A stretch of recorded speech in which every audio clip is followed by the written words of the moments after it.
तपाईहरु सबैजनालाई नमस्कार भन्न चाहन्छु हैन। यो भिडियो एकदम राम्रो छ। यदि तपाईले आफ्नो जीवनलाई स्वर्ग जस्तो बनाउन चाहनुहुन्छ भने यो भिडियो पुरा सुन्नु होला। यति किन लामो छ हैन। मैले आज कुरा गर्न गइरहेछु हाम्रो जीवनमा सबैभन्दा घातक हुने, हाम्रो सबैभन्दा ठुलो शत्रु, हाम्रो जिन्दगी नै सर्वस्व पार्दिने व्यक्ति कस्तो खालको हुन्छ भनेर कसैले पार्न सक्दैन। हेर्नुस् हामीलाई हैन, मान्छे भनेको दिमाग बराबरै हुन्छ सबैको, युज कसले कति गर्छ भन्ने कुरा मात्रै फरक पर्ने हो। तर सबैभन्दा हाम्रोलाई डेन्जर भनेको एउटा को हो थाहा छ तपाईलाई? सबैभन्दा डेन्जर भनेको हाम्रोलाई चाप्लुसी गर्ने मान्छे। चाप्लुसी गर्ने मान्छे यति डेन्जर हुन्छ तपाईले सोच्न पनि सक्नुहुन्न। उसले के गर्न सक्छ भन्ने कुरा तपाईले सोच्न सक्नुहुन्न। तपाईको राम्रो जिन्दगीलाई नर्क बनाइदिन्छ। तपाईले हैन सोचेको सबै काम विफल पार्दिन्छ। तपाईले लाउन खोजेको, खान खोजेको, गर्न खोजेको काम केही पुरा हुन दिन्न। मैले एउटा कहानी सुनेको थिएँ हैन। त्यो कहानी कस्तो थियो तपाईलाई थाहा छ? त्यो कहानी मात्र नभएर मैले प्रत्यक्ष रूपमा पनि देखेको छु कि जहाँ चाप्लुसी गर्ने मान्छे छ त्यहाँनिर कोही केही गर्दा अगाडि जान सक्दैन। हेर्नुस्, भनौँ न एउटा कपाल रहेछन् हैन, बिहा भएको भर्खर तिनीहरूलाई एउटा नोकर चाहिएको रहेछ। नोकर चाहियो भनेपछि अब त्यो संस्थामा खोज्नु गएछ हैन। त्यहाँ जाँदा एउटा मात्रै बाँकी रहेछ, त्यो पनि एकदम सस्तो 500 मा के 500 मा एउटा नोकर पाएको रहेछ। अनि त्यो मालिकलाई डाउट भएछ, अब 500 मा नोकर पाउनु भनेको त ठुलो कुरा हो, यसले काम गर्दैन कि के हो कसो हो भनेर उसले सोधेछ हैन। अनि त्यो दिने मान्छेले चाहिँ नै यसले राम्रो काम गर्छ, यसको सानो एउटा बानी छ, खराब बानीले गर्दाखेरि यो यहाँ छ, नत्र काम त एकदम गर्छ, घरको पुरा काम गर्छ, जे भन्यो त्यही मान्छ भनिन्छ।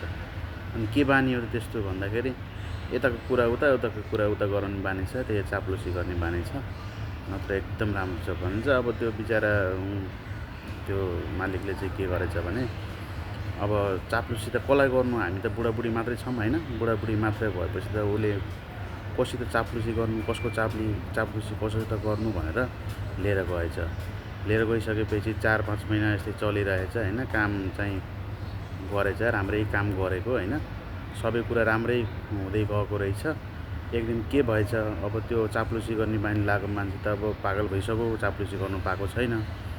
अब यो दुईजनालाई म लडाउँछु भनेर त्यहाँबाट मालिकलाई भनेछ, मालिक तपाईको बुढी बाहिर लागेको छ है, ध्यान गर्नुस् है भनेछ। मालिकले भनेछ, हैन कहाँ हुनुहुन्छ त्यस्तो, तैँले यस्तो भनिस् तँलाई मारिदिउँ म भनेर ऊ पनि तात्तिएछ हैन।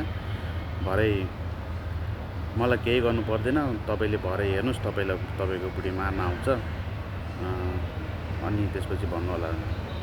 ल तर म आज चेक गर्छु, यदि त्यस्तो रहन्छ भने तँलाई म भोलि नोकरीबाट निकालिदिन्छु भनेछ। हुन्छ मालिक भनेछ। अनि त्यसपछि त्यो के गरेछ, त्यो मालिकलाई छोडेर फेरि मालिक निसिन गएछ र मालिकनीलाई भनेछ, मालिकनी तपाईको बुढो अन्त लागेको छ,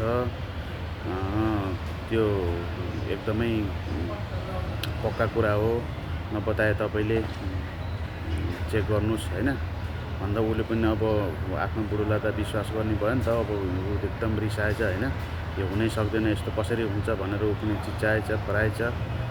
भरै उसले भनेछ, तपाईले आत्तिनु पर्दैन, मैले यसको इलाज जानेको छु, तपाईले के गर्नु पर्यो, मालिकको जुवा काटेर थोरै मलाई ल्याएर दिनुस्, मैले यस्तो तान्त्रिकलाई चिनेको छु, लएर त्यहाँ दिएपछि यिनीहरू बिल्कुल छुट्छन्, तपाईको जिन्दगी स्वर्ग हुन्छ भनेछ।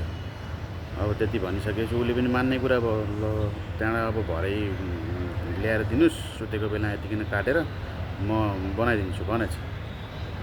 अनि त्यसले त्यस्तै गर्न खोजेछ। उसले पनि अब सुतेको नाटक गरेछ, त्यो गएछ हैन, सुतेको बेलामा यति जुवा काट्छु भनेर कैँची लिएर गएछ हातमा। त्यो बुढोले अब सोच्नु नसम्झिनु, अब उसको कुरा उसलाई त पहिल्यैदेखि थाहा थियो, अब यस्तो हुनेछ, आज मलाई मार्न आउँदैछ भनेर। त्यो पनि आत्तिएर त्यो कैँची खोसेर है, त्यही कैँचीले त्यो बुढीलाई मारेछ। त्यो बुढीलाई मारिसकेपछि त्यहाँ के भयो, अब त्यो बुढीको माइती पक्षले थाहा पाए, अब त्यसलाई पनि मारिदिए। त्यसलाई मारिदिएपछि अब त्यो फेरि त्यसको फ्यामिलीहरूले त्यो उताकोलाई मारिदिए होइन। पुरा त्यहाँ हेर्नुहोस् है, एकजनाले गरेको यस्तो कुरो। त्यही भएर मैले के भन्छु, चाप्लुसी गर्नेसँग एकदम टाढा बस्नुहोस् होइन। तपाईँ पनि चाप्लुसी गर्नुहुन्छ भने छोडिदिनुहोस् होइन। अनि चाप्लुसी गर्ने मान्छेलाई भाउ नदिनुहोस्, त्यसलाई नउक्साउनुहोस्। त्यसले कसैको कुरा गर्छ भने तपाईँले पनि जाति मानेर अरूको कुरा नगर्नुहोस्। मैले चाहिँ त्यही भन्न चाहन्छु होइन। जे होस्, यो चाहिँ मलाई एकदम सेयर गर्नु मन लाग्यो होइन। मन पऱ्यो भने लाइक कमेन्ट रिपोस्ट गर्नु होला होइन। तपाईँको धेरै धेरै धन्यवाद। तपाईँको दिन शुभ रहोस्। Thank you.